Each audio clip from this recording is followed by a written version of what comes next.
Hello data enthusiast, welcome to my channel 5 minutes of AI.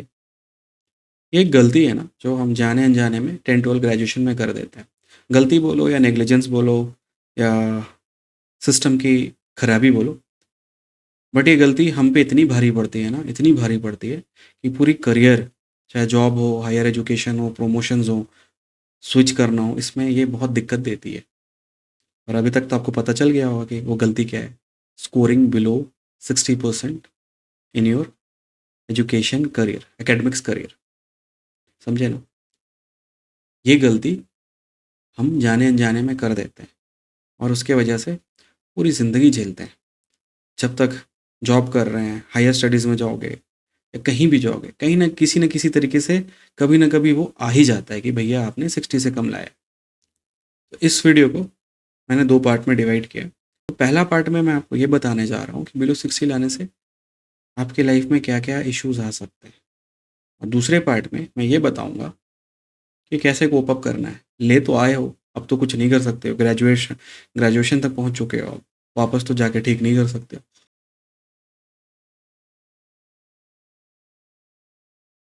तो क्या करना चाहिए कि थोड़ी दिक्कतें कम आएँ?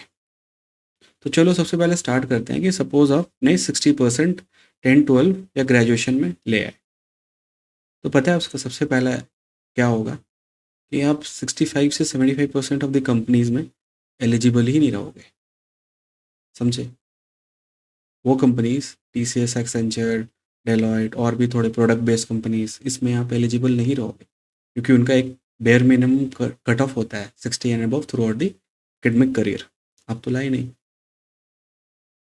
और ये जो 65 से 75% वाली जो कंपनी है ना, इसमें प्लेस होना बहुत आसान होता है फॉर अ फ्रेशर्स। ये उतनी मुश्किल कंपनियाँ नहीं होती है, इनकी एलिजिबिलिटी बहुत स्ट्रिक्ट होती है, बट प्लेसमेंट प्रोसेस आसान होता है।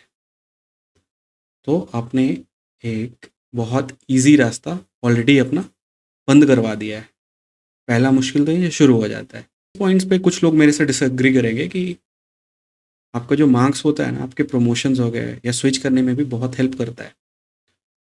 क्योंकि कुछ कंपनियाँ होती हैं, I am talking about good companies, जो आपको पूरा का पूरा आपका करियर हो गया, एजुकेशन करियर हो गया और आपका टेक्निकल एक्सपीरियंस सारा को कंसिडर करके आपको प्रमोट करती है।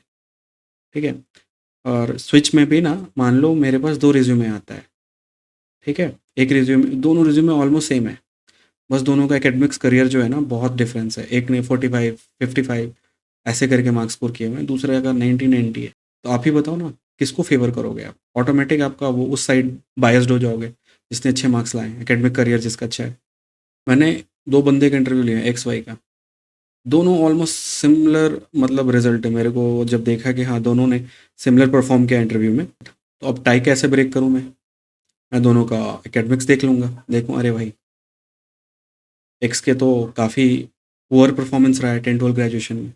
वाई वाई तो फाड़ा हुआ है, 90 से कम कभी लाया ही नहीं है किसी ने। तो मैं किसको आगे भेजूँगा?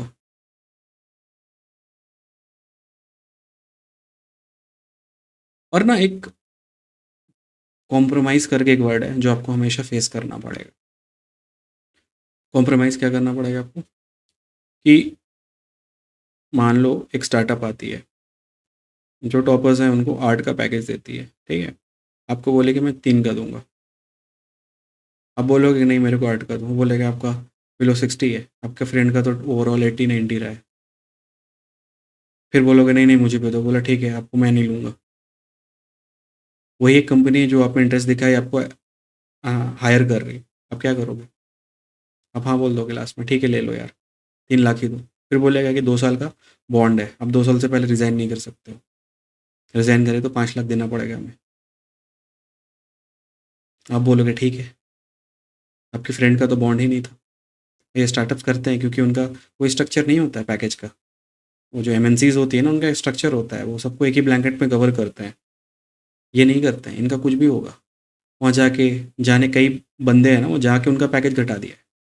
मेरे कई फ्रेंड्स जो स्टार्टअप गए थे ना, उनका वहाँ पर जाने के बाद पैकेज घटा दिया गया है, जिससे उनका इन हैंड सैलरी कम हो गया। तो ये चीज़ें आपको भी फेस करनी पड़ सकती है।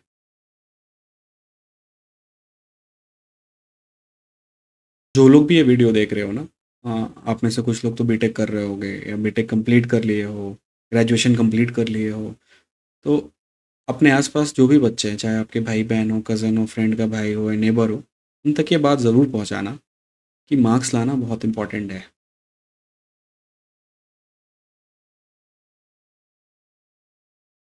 दूसरा, आपने 60 से कम लिया है, अब तो आप उसका कुछ कर नहीं सकते हो, तब क्या करें? दूसरा सवाल तो आपके अंदर ये होना चाहिए। तो देखो, अगर आप बहुत लकी हो गए ना, तो इवन आफ्टर स्कोरिंग बिलो 60% आप आईआईटी जेईई एडवांस निकाल लेते हो और किसी आईआईटीज़ में हो जाता है।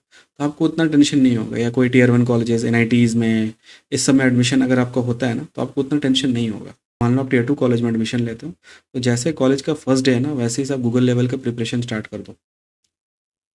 पूरी प्रोग्रामिंग खा जाओ, data structures, algorithm, system design, जितने भी पूछते हैं वो सारा का सारा खा जाओ, मतलब घोट के पी लो। फिर इंटर्नशिप्स करो, इतने इंटर्नशिप्स करो कि 5-6 तो दिखने ही चाहिए आपके रिज्यूमे में। इंटर्नशिप्स करो और फिर वो कंपटीशन में भाग लो, सर्टिफिकेशंस करो, लीड कोड हो गए, सब में प्रैक्टिसिंग एनवायरनमेंट जितना उसमें अच्छे रैंक लाओ, ताकि जब आप रिज्यूमे में कोई देखे ना, तो आपका वो मार्क्स ना देख पाए, बल्कि आपकी अचीवमेंट्स देख ले। और साथ ही साथ जितने भी ऑफ कैंपस का देखो, नेटवर्किंग बनाओ, वो बंदे से बात करो जिन जो सिमिलर सिचुएशन से गए हैं, उन्होंने क्या किया है, क्या स्टेप्स क्या लिया था, ये सारी चीज़ें करो। तो आप शुरू से ही ना बहुत सीरियस हो जाओ, क्योंकि अगर आप भी वैसे ही बिहेव करोगे जैसे एक सिंपल ओवरऑल 70% वाला बच्चा या 60 अबव वाला बच्चा कर रहा है ना, तो आपके लिए मुश्किल होने वाला रहेगा, क्योंकि टियर 2 टियर 3 कंपनीज़ में प्रोडक्ट कंपनीज़ नहीं विजिट करती हैं, बहुत रेयर केस में करती हैं। और अगर करेंगी भी तो उनका ओवरऑल 60 से ऊपर रहेगा, क्योंकि टियर 2 टियर 3 कंपनी में बच्चे भर भर के होते हैं। एक एक बैच में 1200-1300 बच्चे होते हैं। तो उनको फ़िल्टर आउट करने के लिए वो सिंपल रख देते हैं 60-65% ओवरऑल। तो फ़िल्टर आउट हो जाओगे आप, तो आपको टैलेंट दिखाने का मौका ही नहीं मिलेगा।